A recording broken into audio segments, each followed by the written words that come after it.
దేవుడు మనకు అనుగ్రహించినటువంటి ఈ ప్రదర్శనమైన సమయంలో దేవుని వాక్యాన్ని ఎంతో ఆసక్తిగా వినటకు కూడి వచ్చినటువంటి సహోదరులందరికీ క్రీస్తు యొక్క పరిశుద్ధ నామంలో వందనాలు తెలియజేస్తున్నాను.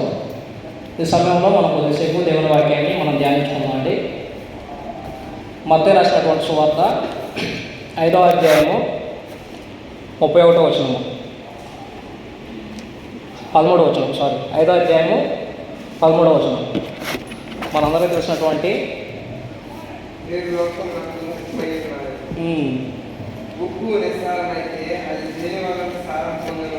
మీరు లోకములకు ఉప్పై ఉన్నారు. ఉప్పు నిస్సారం అయిపోతే అది దేని వల్ల సారం పొందుతుంది? అది బయట పారవేయబడి మనుషుల చేత తొక్కబడ్డానికి తగ్గితే మరి దేనికి పనికిరాదని చెప్పేసి యేసు ప్రభు మనకి బోధ చేస్తాం అంటాడు. ఇది ఎక్కడ జరుగుతున్న సందర్భం అంటే కొండ మీద ప్రసంగం. యాక్చువల్గా ఈ కొండ మీద ప్రసంగం అనే మాట మన స్టార్టింగ్ నుంచే వాడుకుని లేదు. ఈ కొండ మీద ప్రసంగం అనే మాటని మనకి అగస్టిన్ అనే భక్తులు క్రీస్తు శకం 4వ శతాబ్దంలో నుంచి వాడుకోవడం తెచ్చాడు. అది యేసుక్రీస్తు ప్రభు గల్లీ సముద్రానికి పశ్చిమ వైపున ఉన్నటువంటి కొండలలో ఏదో ఒక కొండ మీద బోధించాడు కాబట్టి అది కొండ మీద ప్రసంగం అని చెప్పేసి మాట్లాడారు. యేసుక్రీస్తు ప్రభు బోధించినటువంటి ఈ బోధని కొండ మీద ప్రసంగాన్ని దీనికి చాలా పేర్లు కూడా ఉన్నాయి. రాజుల యొక్క మేనిఫెస్టో అని చెప్పేసి కొంతమంది అంటారు. భక్తి జీవితానికి మూలగ్రంథంగా పిలుస్తారు. కొంతమంది పరలోక రాజ్యపు యొక్క నియమావళి అని చెప్పేసి కూడా ఈ ప్రసంగానికి పేర్లు పెట్టారన్నమాట. యేసుక్రీస్తు ప్రభు ఆయన అనుసరించేటువంటి వారు అంటే ఎవరిని పోల్చాడు అక్కడ? మీరు మీరు అని చెప్పేసి ఎవరిని పోల్చాడు? యోధా మతనాయకులను పోల్చాడా? రోమిల యొక్క శతాధిపతులను పోల్చాడా? సైనికులను పోల్చాడా? అదే ఎవరిని పోల్చాడు? ఆయన్ని అనుసరిస్తున్నటువంటి శిష్యుల్ని, లేదంటే ఆయన వెంబడించేటువంటి వారిని ఉప్పుతో పోల్చాడు. లేదంటే సింపుల్గా చెప్పాలంటే క్రైస్తవుల్ని ఉప్పుతో పోల్చాడు. అవునా? ఎందుకు యేసుక్రీస్తు ప్రభు ఉప్పుతో పోల్చాడు? ఉప్పుకు నిజంగా ఈ లోకంలో ఏమైనా అంత విలువ ఉందా?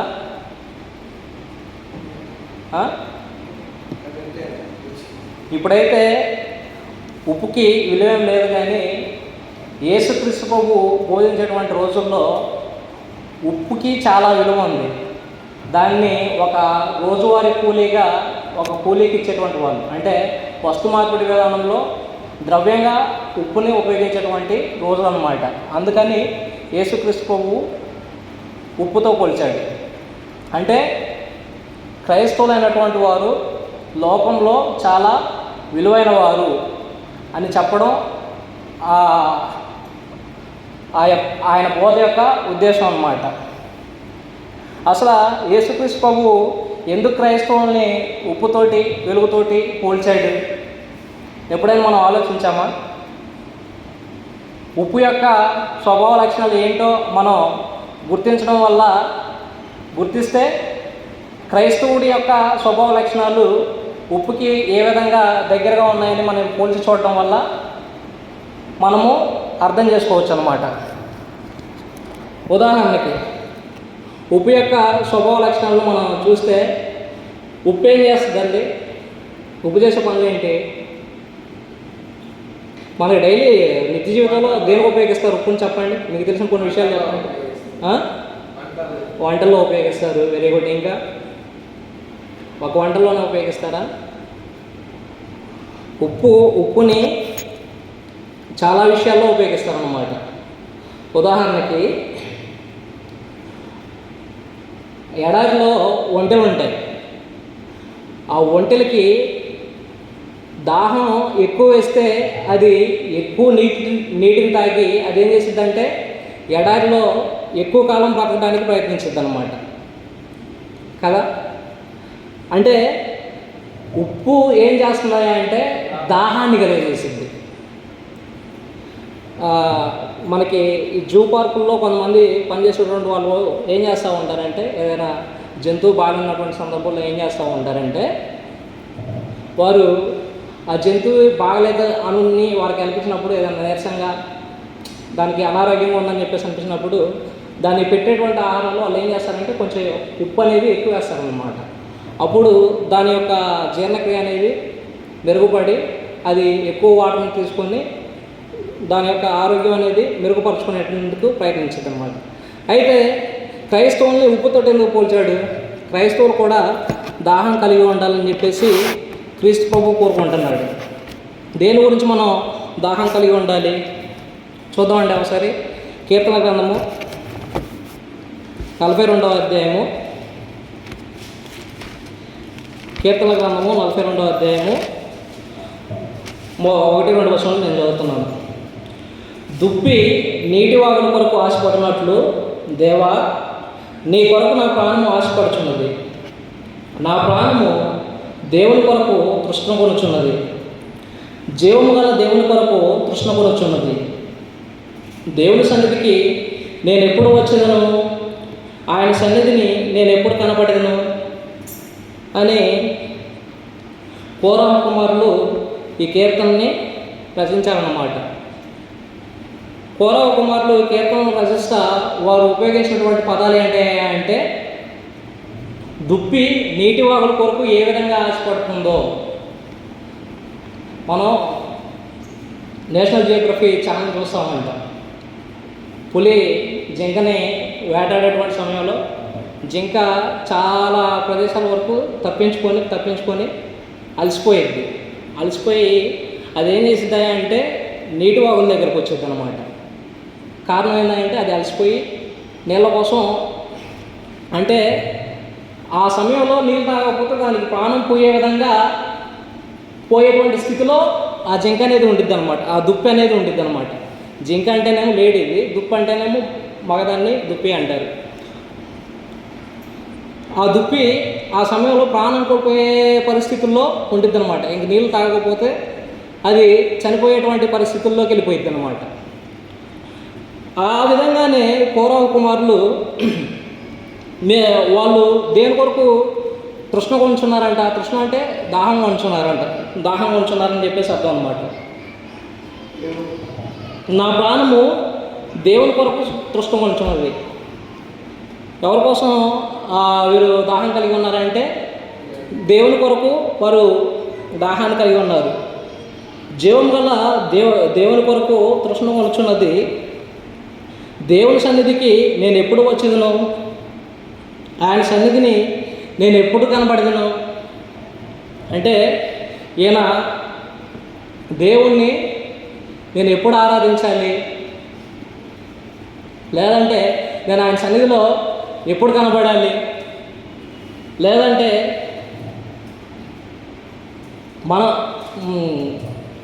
ఆయన సన్నిధిలో ఉన్నటువంటి సహోదరులతోటి ఎప్పుడు సహవాసం చేయాలనేది, అంటే ఈయన యొక్క ఉద్దేశం ఏంటంటే దేవుని కార్యాల పట్ల ఆసక్తి కలిగి ఉండడం అనేది నేర్చుకోవాలి.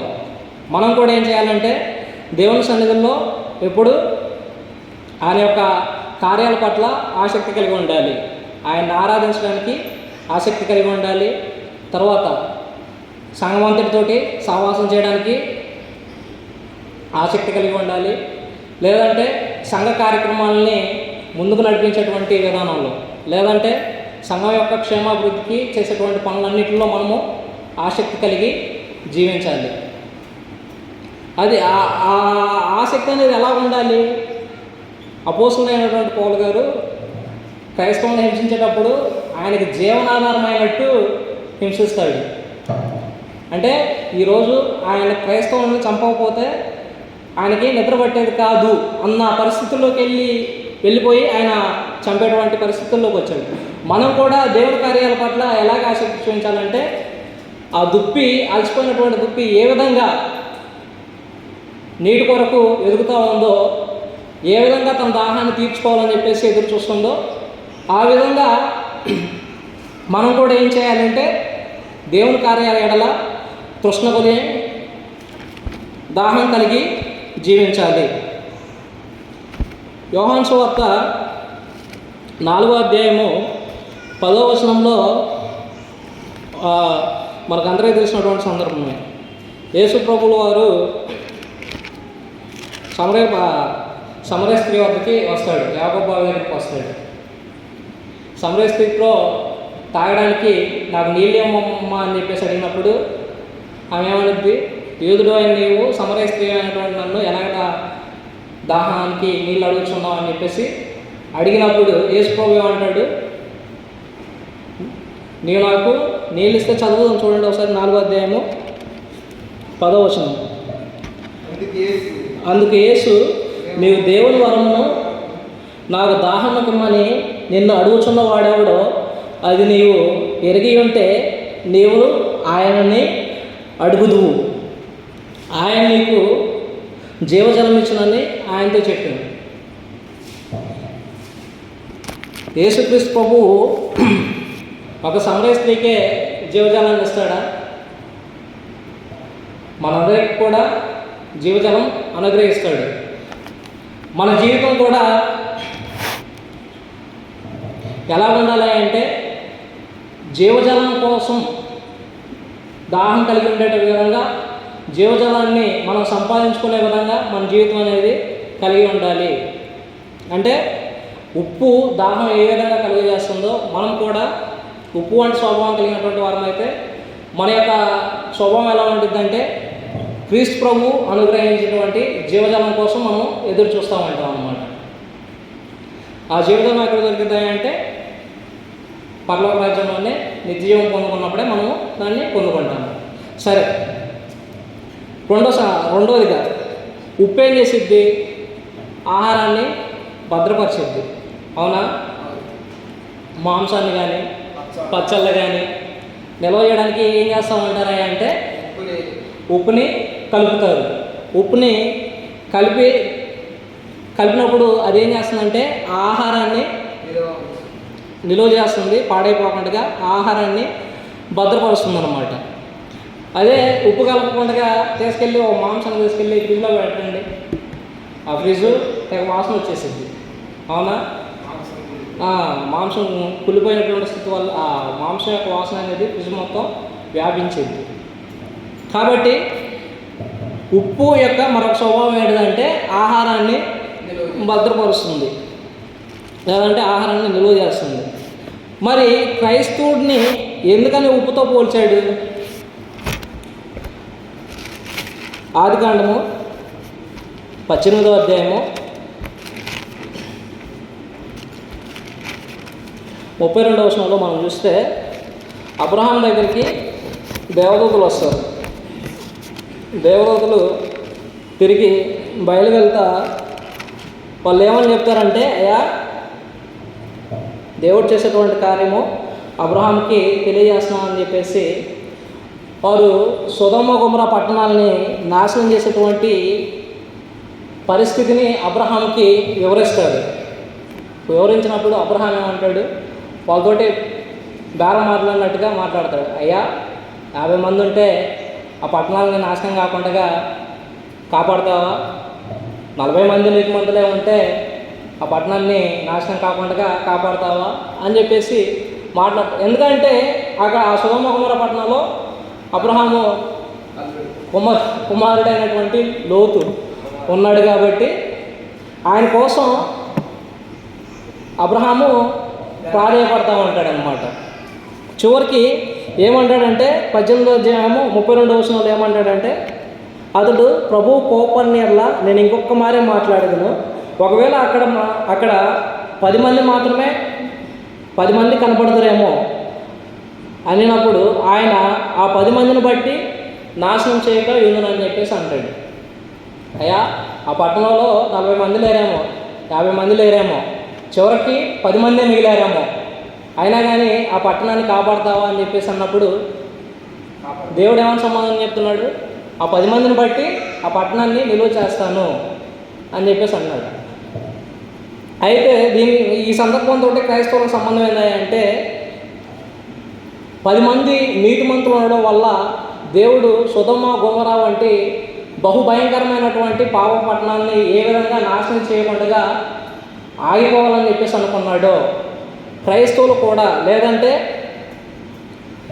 10 మంది నీతిమంతులు ఒక పట్టణంలో 10 మంది నీతిమంతులు కలిగి ఉంటే ఆ పట్టణం అనేది దేవుని ఉగ్రత కాకుండా దేవుని ఉగ్రత నుంచి భద్రపరచబడుతుంది. అంటే ఆ పట్టణం అనేది నాశనం కాకుండా ఉప్పులాగా, ఉప్పు ఏం చేస్తుంది, ఆహారాన్ని భద్రపరిచినట్లు ఈ 10 మంది నీతిమంతులు ఆ పట్టణాన్ని కాపాడుతారు. ఈ విధంగా మనము క్రైస్తవులు నీతిమంతులుగా ఉండడం వల్ల ఈ పట్టణం అనేది కాపాడబడుతుందేమో. అది దేవుని చిత్తమే, నిజమైన క్రైస్తవుడు ఎలాంటి స్వభావం కలిగి ఉండాలంటే, నీలాంటి వారి వల్ల ఈ పట్టణం అనేది క్షేమంగా ఉంటుంది, లేదంటే నీలాంటి వారి వల్ల ఈ పట్టణం అనేది కాపాడబడుతుంది అన్న సంగతిని గుర్తెరిగి మనం జీవించాలి. మరి మనము ఏ విధంగా నీతిమంతులుగా తీర్చబడతామా అంటే, అపోస్తలుడైనటువంటి పౌలు గారు రోమీలకు పత్రిక రాస్తా దానికి సమాధానం చెప్తాడు. చూడండి ఒకసారి, రోమీలకు రాసినటువంటి పత్రిక 5వ అధ్యాయము 9వ వచనము. మనందరికీ తెలిసినటువంటి విషయం ఇది. కాబట్టి ఆయన రక్తం వలన ఇప్పుడు నీతిమంతులుగా తీర్చబడి మరింత నిశ్చయముగా ఆయన ద్వారా ఉగ్రత నుంచి రక్షింపబడతాము. మనం ఏ విధంగా నీతిమంతులుగా తీర్చబడుతున్నామంటే, యేసుక్రీస్తు ప్రభు యొక్క రక్తంలో కడగబడడం ద్వారా, లేదా బాప్తిసంలో క్రీస్తు ప్రభు యొక్క మరణ సమాధి పునరుద్ధాన అనుభవాలని మనం అన్వయించుకోవడం ద్వారా మనము రక్షింపబడుతున్నాము. యేసుక్రీస్తు ప్రభు ఏం చేశాడండి? యుక్తకాలంలో భక్తిహీనుల కొరకు ఆయన ప్రాణాన్ని అర్పించాడు. అక్కడే అంటాడు పౌలు గారు, మంచివారి కోసం ఎవరైనా చనిపోతారు, కానీ పాపులమైన ఉన్నటువంటి మన కొరకు క్రీస్తు ప్రభు మన యొక్క ప్రాణాన్ని అర్పించాడు అని పౌలు గారు మాట్లాడతారు అన్నమాట. కాబట్టి మనము క్రీస్తు ప్రభు యొక్క రక్తంలో కడుగుబడి నీతిమంతులుగా ఉండటం ద్వారా ఆయన యొక్క ఈ పట్టణాలని, లేదంటే ఉప్పు వలె ఆహారం ఎలాగ చెడిపోకుండా నిలువ చేస్తుందో మనం కూడా ఈ పట్టణాన్ని కాపాడగలుగుతాము అన్న సంగతిని మనం గుర్తెరిగి జీవించాలన్నమాట. తర్వాత మూడవదిగా, ఉప్పు ఏం చేస్తుందంటే ఆహారానికి రుచినిస్తుంది. చూడండి, యోబు గ్రంథము 6వ అధ్యాయము 6-7 వచనాలు. యోబు గ్రంథము 6వ అధ్యాయము 6-7 వచనాల్లో గుడ్డు గురించి మాట్లాడతాడు. ఉప్పు లేక ఎవరైనాను రుచి లేని దాన్ని తిందురా, గుడ్డిలోని తెలుపును రుచి కలదా, నేను ముట్టనల్లని వస్తువులు నాకు హేమలాయను, అవే నాకు భోజన పదార్థంలాయను అని చెప్పేసి చెప్తున్నాడు. యోబు ఉప్పు లేని ఆహారం తినాల్సి వచ్చింది, లేదంటే ఉప్పు లేనటువంటి భోజనం ఆయనకి ఏమని చెప్పేసి అంటాడు. ఆయనకే కాదు, ఎవరికైనా కానీ ఉప్పు లేనటువంటి ఆహారం అనేది ఇష్టం ఉండదు. ఎవరైనా పొలంలో ఉప్పు వేసుకోకుండా తింటారా? రుచి ఏమి ఉండదు. అంటే క్రైస్తవుడు కూడా మరి ఉప్పులాగా రుచిని కలిగి ఉండాల్సినటువంటి సందర్భం ఏంటిది అంటే, మనకి సమాధానము కొలసీ పత్రిక 4వ అధ్యాయము 6వ వచనంలో మనకు తెలియజేస్తాడు. కొలసీ పత్రిక 4వ అధ్యాయము, కొలసీ పత్రిక 4వ అధ్యాయము 6వ వచనము. ప్రతి మనుషునికి నీ సంభాషణ అది ప్రతి మనుషునికి ఎలాగ ప్రత్యుత్తరమేమో అది మీరు తెలుసుకున్నట్టుకే మీ సంభాషణ అనేది ఎలా ఉండాలండి? ఉప్పు వేసినట్లు ఎల్లప్పుడూ రుచి కలిగిన దానిలాగా ఉండాలి. మన మాటలు ఎలా ఉండాలి అంటే, అవతల వ్యక్తికి వినసొంపుగా ఉండాలి, రుచి కలిగినట్లుగా ఎప్పుడు కృపాసహితమైనటువంటి మాటలనే మాట్లాడాలి. ఒక మాటలో చెప్పాలంటే మంచి మాటలనే మాట్లాడాలని చెప్పేసి అంటాడు. అక్కడే ఎఫెసీ పత్రిక 4వ అధ్యాయము 29వ వచనంలో మనం ఒకసారి గమనించినట్లయితే, వినువారికి మేలు కలుగునట్లు అవసరమును బట్టి క్షేమాభివృద్ధికరమైన అనుకూల వచనమే పలుకుడు కానీ దుర్భాష ఏదైనాను మీ నోట రానియకుడి. అంటే మనం వినేవారికి ఎలాంటి మాటలు మాట్లాడాలండి? మేలు కలిగేటువంటి మాటలు మాత్రమే మాట్లాడాలి. ఇతరులకి కీడు చేసేటువంటి మాటలు మనము మాట్లాడకూడదు. అవసరాన్ని బట్టి అనుకూల వచనమే పలకాలని చెప్పేసి అంటాడు. ఇంకా రెండోది ఏమంటున్నాడు? దుర్భాష ఏదైనా సరే మీ నోట రానివ్వకూడదని చెప్పేసి అంటాడు. ఏంటి దుర్భాష అంటే ఏంటిది?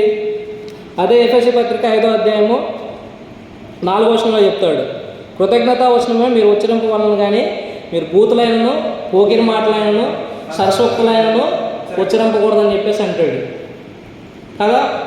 అంటే మన యొక్క మాట అనేది ఇతరులకి మేలు కలిగజేసే విధంగా వారికి అనుకూలమైనటువంటి కృతజ్ఞతా వచనాలను మాత్రమే మనం పలకాలి. అందుకే ఇదే మాటని యాకోబు పత్రికలో అంటాడు. యాకోబు పత్రిక 3వ అధ్యాయము 9-10 వచనాల్లో, మీరు ఒకే నోటితోటి తండ్రి అయిన దేవుణ్ణి స్తుతించి దేవుని పోలికలో పుట్టినటువంటి మనిషిని శపిస్తాము. ఒకే నోటిలో నుంచి ఆశీర్వాద వచనము శాపవచనం అనేది మాట్లాడరాదని చెప్పి పలకరాదని చెప్పేసి చెప్తాడు. ఈ నోటితోటే ఆదివారం వచ్చి దేవుణ్ణి ఆరాధిస్తాను, దేవుని స్తుతిస్తాను, దేవుణ్ణి మహిమపరుస్తాను. మరి ఇదే నోటితోటి బయటకు వెళ్ళిన తర్వాత ఈ నోటితోటి ఏ విధంగా మనం దీన్ని కాచుకొని ఉండాలంటే, ఇతరులని ఆశీర్వదించే విధంగానే మన నోరు అనేది పలకాలి, కానీ ఇతరులను శపించే విధంగా మన నోరు అనేది ఉండకూడదు. ముఖ్యంగా తల్లిదండ్రులు ఏం చేస్తూ ఉంటారంటే, వాళ్ళ బిడ్డల మీద కోపం వచ్చినప్పుడు ఎప్పుడు వారిని దీవిస్తూ ఉంటారా, శపిస్తూ ఉంటారా? ఖచ్చితంగా శపిస్తూనే ఉంటారు. కోపం వచ్చిందంటే నువ్వు అట్లా అయిపోరా, ఎట్లా అయిపోరా, ఎందుకు నా ప్రాణం తీయడానికే పుట్టావు, నాశనం అయిపోరా, పనికి మాలోడా, ఇలాంటివన్నీ ఏంటివి? శాపవచనాలు. మరి క్రైస్తవమైనటువంటి మనం శాపవచనాలు మాట్లాడవచ్చా? బయట వాళ్ళ గురించి ముందు పక్కన పెట్టండి, ముందు మన పిల్లల గురించి ఆలోచిద్దాం. ముఖ్యంగా మన పిల్లల విషయంలో మనం ఎప్పుడు ఆశీర్వాద వచనాలు మాట్లాడాలి. మన పిల్లల విషయంలోనే కాదు, బయట వారి విషయంలోనైనా సరే ఆశీర్వాద వచనాలను మాత్రమే మనం మాట్లాడాలి. శాపకరమైనటువంటి వచనాలను మనం వారిని శపించకూడదు, ఎవరిని శపించకూడదు. ఎందుకంటే సామెతల గ్రంథంలో అంటాడు, జ్ఞానుల యొక్క నాలుక జ్ఞానాంశాలను తెలుపుతుందని చెప్పేసి 15వ అధ్యాయము 1-4 వచనంలో చెప్తాడు. జ్ఞానుల యొక్క నాలుక జ్ఞానాంశాలను మాత్రమే పలుకుతుంది, మూర్ఖుల యొక్క లేదంటే బుద్ధిహీనుల నోరు అనేది మూఢవాక్యాలని పలుకుతుందని చెప్పేసి చెప్తాడు. కాబట్టి మనం ఏం చేయాలి అంటే, ఎప్పుడు సమయోచితమైనటువంటి మాటలు మాత్రమే మాట్లాడాలి. అందుకే సామెతల గ్రంథంలో 25వ అధ్యాయం 11వ వచనంలో ఏమంటాడంటే, సమయోచితమైనటువంటి మాటలు వెండి పళ్ళెంలో బంగారు పండ్లు వంటివి అని చెప్పేసి అంటాడు. అంటే మన యొక్క మాటకు ఉండేటువంటి విలువ అనేది ఏ విధంగా ఉంటుందో మనం గుర్తిరిగితే మనం ఏం చేస్తాము, ఎదుటి వ్యక్తులకి ఆశీర్వాదకరంగా ఉండేటువంటి మాటలను మాట్లాడతాము, లేదంటే ఎదుటివారి పట్ల కృతజ్ఞతా వచనాలను మాత్రమే మనం పలుకుతాము, లేదంటే వారికి అనుకూలమైనటువంటి వచనాలను మాత్రమే మనం మాట్లాడతాము కదా. కాబట్టి ఉప్పు యొక్క మరొక స్వభావం ఏంటిది అంటే, ఆహారానికి రుచినిస్తుంది. అదేవిధంగా ఉప్పు ఆహారానికి ఏ విధంగా రుచినిస్తుందో, క్రైస్తవుడు తన మాటల ద్వారా ఇతరులకి ఆ రుచిని తెలియజేయాలి. లేదంటే మన సంభాషణ అనేది ఎప్పుడు ఉప్పు వేసినట్లు కృపాసహితంగానే మనం మాట్లాడాలి. అంతేగాని ఎదుటివారిని శపిస్తా, దూషిస్తా, బూతుల మాటలు, పోగిన మాటలు, సరస్వక్తులు అనేవి మనము మాట్లాడకూడదు. ముఖ్యంగా పిల్లల విషయంలో అసలు చేయకూడదు. సరేనా? తర్వాత మరొక మరొక విషయం, ఉప్పు ఏం చేస్తుందంటే మనకి మలం అనేది అంటనీయకుండా చేస్తుంది. తెలుసా ఆ విషయం మీకు ఎవరికైనా? ఉప్పు మనకి మలినం అనేది అంటనీయకుండా చేసిద్దన్న సంగతి మీకు తెలుసా? డ్రైనేజీ వర్కర్స్ ఉన్నారు, డ్రైనేజ్ క్లీన్ చేస్తూ ఉంటారు. వాళ్ళు ఏం చేస్తారు, ఆ డ్రైనేజీలకు దిగే ముందు వాళ్ళ ఒంటి మీద ఉప్పుని చల్లుకుంటారు. ఎందుకయ్యా అంటే బురదలో ఉండేటువంటి మలినం ద్వారా వారికి ఎలాంటి హాని కలగకూడదని చెప్పేసి వారు ఆ విధంగా చేస్తారన్నమాట. క్రైస్తవులు కూడా ఎలా ఉండాలి అంటే, మనం కూడా ఎక్కడి నుంచి ఎక్కడికి వచ్చినటువంటి వారము, మనము ఎక్కడి నుంచి ఎక్కడికి వచ్చాము, లోకంలో నుంచి క్రీస్తులోనికి వచ్చాము. అవునా? లోకంలో ఏమున్నాయండి? పాపం చేసినటువంటి వ్యక్తి ఆదాము ఉన్నాడు. ఆదాం ద్వారా పాపం వచ్చింది. అవునా? పాపం తర్వాత మరణం వచ్చింది. పాపం ద్వారా మరణం అనేది వచ్చింది. ఈ మరణం నుంచి జీవం కలుగజేయడం కోసం దేవుడు మనకి ఏం అనుగ్రహించాడంటే ఆజ్ఞను అనుగ్రహించాడు. రోమపత్రికలో మనం చదువుకున్నాం కదా, ఆజ్ఞను పాటించినప్పుడు అది మనకి జీవకరమైంది, కానీ ఆజ్ఞను పాటించినప్పుడు అదేమవుతుందంటే మరణకరమయ్యే విధంగా మనకి ఆజ్ఞ ఉన్నదని చెప్పేసి మాట్లాడుతాడు. ఆజ్ఞని లేదా ధర్మశాస్త్రాన్ని ఇచ్చాడు. ధర్మశాస్త్రం ఇచ్చాడు. తర్వాత లోకం మీద ఉన్నటువంటి వ్యక్తుల మీదకి ఏమొస్తున్నాయి అంటే చివరిగా దేవుని యొక్క ఉగ్రత వస్తుంది. అవునా? అదే మనం లోకంలో నుంచి క్రీస్తులోనికి వచ్చినప్పుడు క్రీస్తు పరిధిలో ఏముందండి?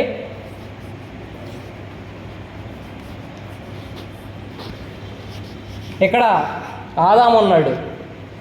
పాపం చేసి మరణాన్ని కొని తెచ్చినటువంటి ఆదాము ఉంటే, ఇక్కడ మనకి క్రీస్తు ప్రభువు ఉన్నాడు. క్రీస్తు ప్రభువు ఆదాం వల్లే పాపం చేశాడా? పరిశుద్ధంగా జీవించాడు. అంటే ఆదాం వల్ల మనకి పాపం వస్తే క్రీస్తు వలన మనకి ఏమొచ్చిందండి? పాప క్షమాపణ వచ్చింది. అవునా? తర్వాత పాపం వలన వచ్చినటువంటి జీవితం మరణము. పాప క్షమాపణ వలన మనం ఏం పొందుకుంటున్నాము? జీవాన్ని పొందుకుంటున్నాము. జీవం అంటే గత వారం మనం చెప్పుకున్నాం, దేవునితోటి క్రీస్తుతోటి కలిసి ఉండేటువంటి స్థితిని జీవం. తర్వాత ఆజ్ఞ ప్లేస్లో మనకి ధర్మశాస్త్రం ప్లేస్లో ఏమొచ్చింది? దేవుని వాక్యం వచ్చింది, లేదా క్రొత్త నిబంధన వచ్చింది. తర్వాత దేవుని ఉగ్రతకు బదులు మనం ఏం పొందుకుంటున్నాము? దేవునితోటి సమాధానం పొందుకుంటున్నాము. అవునా?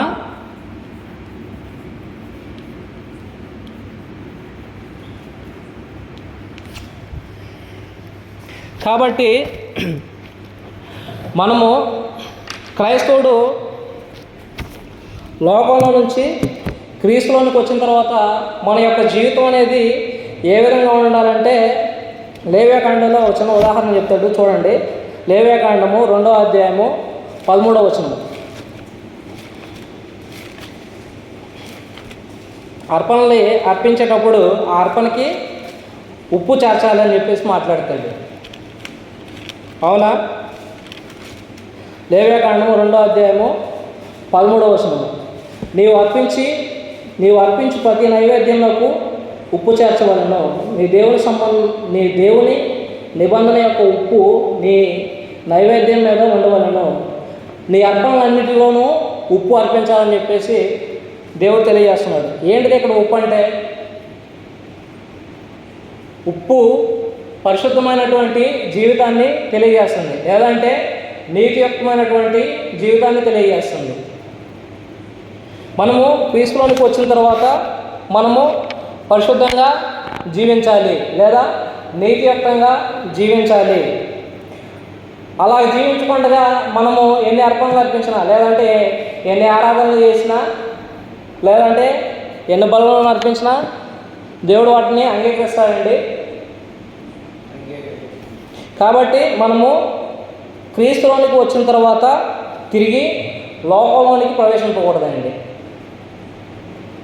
క్రీస్తులోనికి వచ్చిన తర్వాత ఆ విశ్వాసాన్ని మన జీవితాంతము కొనసాగి రక్షణలోనికి మనం పొందుకున్నటువంటి రక్షణ జ్ఞానాన్ని మన మరణ పర్యాంతం వరకు కొనసాగించినప్పుడు మనం క్రీస్తు రాగంలో ఏం పొందుకుంటాము? గత వారం చెప్పుకున్నాం మనం ఫిబ్రవరి పత్రికలో. నిత్య రక్షణనే మనకు కలుగజేస్తుంది కదా. కాబట్టి మనం ఏం చేయాలంటే ఉప్పు డ్రైనేజీని శుభ్రపరిచేటువంటి వ్యక్తికి ఏ విధంగా మలినం అనేది అంటకుండా జీవిస్తుందో మనం కూడా పరిశుద్ధమైనటువంటి జీవితాన్ని కలిగి జీవించాలనేది మిమ్మల్ని హెచ్చరిస్తున్నాను. తర్వాత 13 మత్తయి సువార్త 5వ అధ్యాయము 13వ వచనంలో ఉప్పు గురించి చివరిగా ఏమంటాడంటే, ఉప్పు నిస్సారమైతే దాని పరిస్థితి ఏంటండి? మనుషులుగా పారవేయబడి మనుషుల చేత త్రొక్కపడుతుందని చెప్పేసి అంటాడు. అసలు ఉప్పు ఏ విధంగా నిస్సారమైద్ది ఎప్పుడైనా మీరు ఆలోచించారా? ఉప్పు ఏ విధంగా తయారైద్దో తెలిస్తే మీకు ఏ విధంగా నిస్సారమైద్ది అనే సంగతి కూడా మీకు అర్థమైద్ది. అసలు ఉప్పుని ఎలా తయారు చేస్తారంటే, సముద్రం యొక్క నీటిని కట్టలు కట్టి ఎప్పుడైతే ఎండ యొక్క వేడి దానికి తగిలిందో అప్పుడు ఉప్పు అనేది తయారవుతుంది. ఆ నీరు అనేది ఆవిరైపోయి ఉప్పు అనేది తయారవుతుంది. ఆ ఉప్పు తయారయ్యేటువంటి ప్రాసెస్లో ఏం జరిగిద్దంటే, వాళ్ళు కుప్పలుగా ఊడుస్తారు కదా, ఆ కుప్పలుగా ఊడ్చేటువంటి సమయంలో కొంత ఉప్పు ఏం జరిగిద్దంటే అక్కడ ఉన్నటువంటి ఇసుకతోటి బురదతోటి ఆ ఉప్పు అనేది తన యొక్క స్వభావాన్ని కోల్పోయే విధంగా తయారయ్యింది. అంటే దానికి ఉన్నటువంటి రుచిని కోల్పోయే విధంగా మారిద్ది అనమాట. దాన్నే ఉప్పు నిస్సారం అవ్వడం అని చెప్పేసి అంటారు. కాబట్టి ఉప్పు నిస్సారం అయితే ఇంకా అది దేనికన్నా పనికి వస్తుందా? దేనికి పనికిరాదు. దాన్ని ఏం చేస్తారంటే తీసుకెళ్ళి పొలంలో ఎరువు వేయడానికి ఎలాంటి చెత్తనైనా కానీ తీసుకెళ్ళి పొలంలో వేస్తే అది ఎరువుగా పనికొచ్చింది. కానీ ఉప్పుని తీసుకెళ్ళి పొలంలో వేయడానికి కూడా పనికిరాదండి. ఎందుకంటే తీసుకెళ్ళి పొలంలో వేస్తే ఏం జరిగిద్దంటే ఆ పంట భూమి అనేది బీడుగా మారిపోయింది. నిస్సారం దాని యొక్క సారాన్ని కోల్పోయేటువంటి పరిస్థితులు అనేవి వస్తాయన్నమాట. కాబట్టి అంటే మనము క్రీస్తులోనికి వచ్చిన తర్వాత, లేదంటే ఉప్పు వంటి స్వభావాన్ని మనం ధరించుకున్న తర్వాత మనము దాని యొక్క స్వభావాన్ని, లేదంటే దాని యొక్క గుణలక్షణాన్ని మనం కోల్పోయేటువంటి క్రైస్తవం యొక్క గుణలక్షణాలను కోల్పోయే విధంగా మనము జీవించకూడదు. ఏ విధంగా దాన్ని మనం కోల్పోతాము? రోమపత్రిక 12వ అధ్యాయము 2వ వచనంలో పౌలు గారు మనకి ఆ విషయాలు తెలియజేస్తాడు.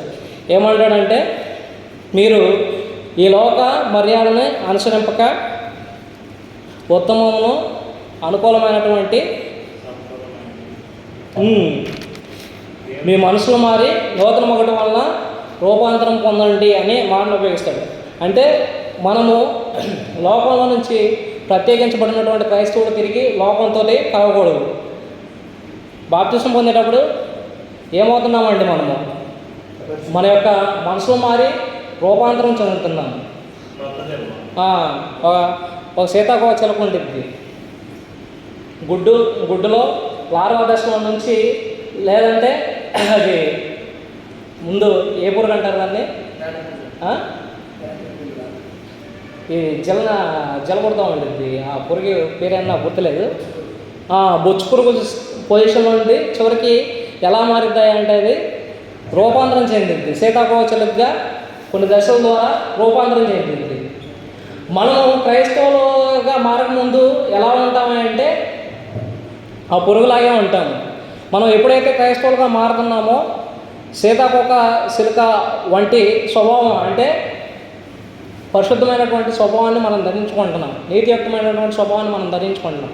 దాన్ని వదిలేసి మరలా మనం లోకంలోకి తిరిగిపోతే మన పరిస్థితి మళ్ళీ ముందున్నటువంటి పాప స్థితి కంటే ఘోరంగా తయారైపోద్ది. అందుకే యాకోబు గారు అంటాడు 4వ పత్రిక 4వ అధ్యాయం 4వ వచనంలో, ఈ లోక స్నేహము దేవునితో వైరం అన్న సంగతి మీరు ఎరుగురా? లోకంతో స్నేహం చేయవాడు ఎలాంటి వాడంట? ఎవరికి శత్రువు అవుతాడంట? దేవునికి శత్రువు అవుతాడని చెప్పేసి యాకోబు గారు మాస్తారు. కాబట్టి మనం ఏం చేయాలంటే లోకంలో ఉన్న ఆయనను, లోకాన్ని కానీ మనం ప్రేమించకూడదు అని యోహాన్ గారు కూడా మనకు తెలియజేస్తారు. 1 యోహాను పత్రిక 2వ అధ్యాయము 15వ వచనంలో ఏమంటాడంటే, మీరు లోకంలో ఉన్న లోకాన్ని అయినను లోకంలో ఉన్న వాటినన్నింటినీ మీరు ప్రేమించకూడదు. ఎవడైనా లోకాన్ని ప్రేమిస్తే వాటిలో ఎవరి ప్రేమ ఉండదండి? తండ్రి అయిన దేవుని ప్రేమ వాటిలో ఉండదని చెప్పేసి యోహాన్ గారు హెచ్చరిస్తారు. కాబట్టి క్రైస్తవులు ఉప్పు వంటి స్వభావాన్ని మనం కలిగి ఉండాలి. ఉప్పు మనం అనుకుంటాం లోపల ఉప్పు విలువ లేనిది అని చెప్పేసి మనం అనుకుంటాం. కానీ ఉప్పు అనేది ఎంత విలువ కలిగిందో ఇప్పటివరకు మీకు వివరించాలని చెప్పేసి అనుకుంటాను. మొదటగా ఉప్పు ఏం చేస్తుందండి? దాహం కలుగు చేస్తుంది. అలాగే అదేవిధంగా క్రైస్తవుడు దేవుని యొక్క అన్ని విషయాల్లో దాహం కలిగి ఉండాలి, తృష్ణ కలిగి ఉండాలి. తర్వాత ఉప్పు ఆహారాన్ని భద్రపరుస్తుంది. క్రైస్తవుడు కూడా ఏం చేయాలంటే తాను నీతిగా జీవించడం వల్ల ఈ పట్టణాన్ని కాపాడేటువంటి భాగ్యం అనేది క్రైస్తవుడు కలిగి ఉన్న సంగతి మీరు గుర్తెరిగి జీవించాలి. మూడవదిగా ఉప్పు ఏం చేస్తుంది? ఆహారాన్ని నిలువ చేస్తుంది. ఉప్పు ఆహారానికి ఏ విధంగా రుచినిస్తుందో మన మాటలు కూడా అలాగే రుచివంతమైనటువంటి కృపాసహితమైనటువంటి మాటల్ని మనం మాట్లాడాలి. అంతేగాని శాపవచనాలు కానీ దుర్భాషణలు కానీ మన నోట రానివ్వకూడదు. ముఖ్యంగా ఉప్పు మనకి ఏ విధంగా మలం అనేది అంటనీయకుండా మనకి చేస్తుందో మనం కూడా ఆ విధంగా జీవించాలి. కాబట్టి లోకంలో నుంచి క్రీస్తులోనికి వచ్చినటువంటి మనం అందరము తిరిగి లోకంలోనికి వెళ్ళకుండా మనం పొందినటువంటి రక్షణని, విశ్వాసాన్ని మన మరణ పర్యంతం వరకు కూడా కొనసాగించాలని మిమ్మల్ని హెచ్చరిస్తూ, నన్ను హెచ్చరించుకుంటూ ఎంతో ఓపికతో ఈ వాక్యాన్ని విన్న సహోదరులందరికీ క్రీస్తు ప్రభువు యొక్క పరిశుద్ధ నామములో మరొకసారి వందనాలు తెలియజేస్తున్నాను. అందరికీ వందనాలు.